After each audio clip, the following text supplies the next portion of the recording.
Hello, my name is Tim Galema, and I'm the motorsports lead for the Dana Aftermarket. Welcome to the Spicer Garage. Hello, my name is Paul Moreau, and I'm an engineer with Dana's Aftermarket team. Today we're going to take apart a Jeep and replace the axle shaft, and we'll show you why you need to change the entire assembly rather than change individual components.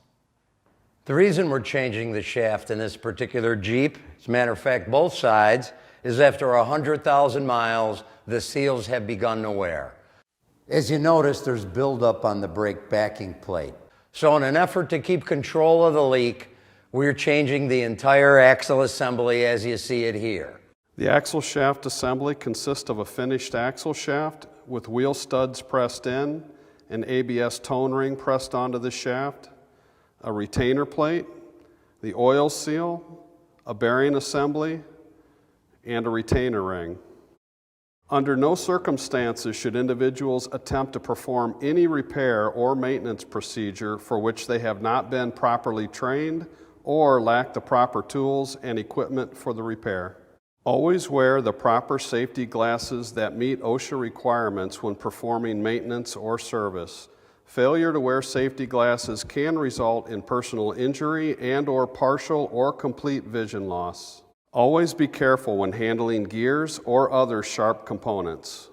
Always be sure to follow proper torque specifications carefully. Failure to do so may lead to premature component failure or damage to other vehicle components. Today in the Spicer Garage, we are going to take on an axle shaft replacement. We are going to replace them today with the Spicer axle kits. They contain bearings, seals, and also the replacement shaft. It's a much easier repair that requires far less tools. All you'll need special beyond the standard hand tools is a slide hammer to pull the axle shaft out of the axle tube. So after the tire gets removed, the next step is to remove the brake caliper. Now certainly I have loosened all this already, so it's much easier than it would be. The brake caliper merely slides off the rotor and you lay it off to the side.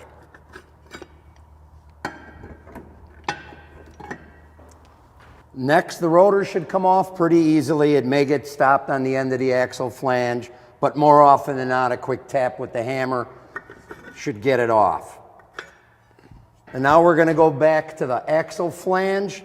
There's 4 small nuts that hold this flange assembly on before you can pull the axle out.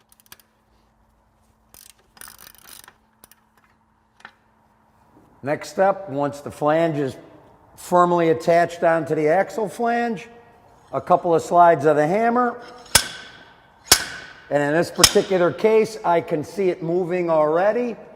Then all you need to do is disconnect the slide hammer and pull the axle out of the axle tube. And I will freely admit this is much easier to do on a lift than it would be on your garage floor, but the end result is the same. Once it's loose, you need to be aware of a couple of things. You're going to own an axle shaft in your hand that's probably 2.5 to 3 feet long, and you're going to be susceptible to all the oil that's inside that axle tube is going to drip out. So be prepared with a small bucket or something to catch everything that falls, and a rag so that you kind of maintain the mess and it doesn't get everywhere. Okay, we're about to remove the axle shaft. Again, remember, the axle tube has oil in it, so you need to be aware. You're gonna have to catch some. I'm pulling it out of the side gear in the differential.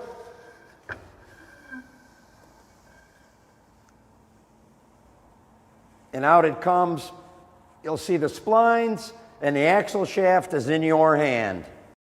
Now that the shaft has been removed, if I wasn't changing the entire assembly for this seal, I would have needed to remove the retaining ring and the bearing before I had access to the seal that needed to be replaced. You would have to find a machine shop capable of doing that and replace them back in the right location.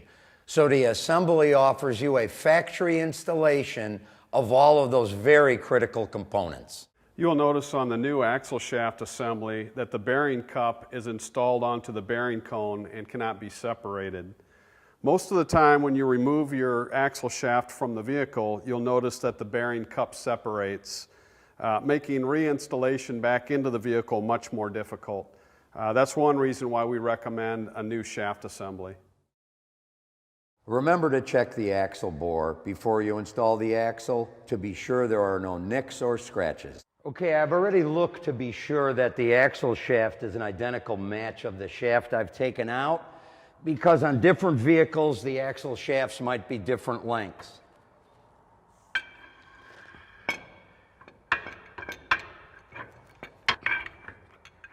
Okay, the splines are engaged with the side gear of the differential, and now I'm ensuring that the holes are lined up for the flange. Carefully slide the shaft in with holes aligned. The bearing should push into the bore, and all I got to do is tighten the bolts. Axle is engaged in the side gear. Flange plate is pushed through the brake backing plate, and I now can install the nuts to firmly hold the axle into the axle tube.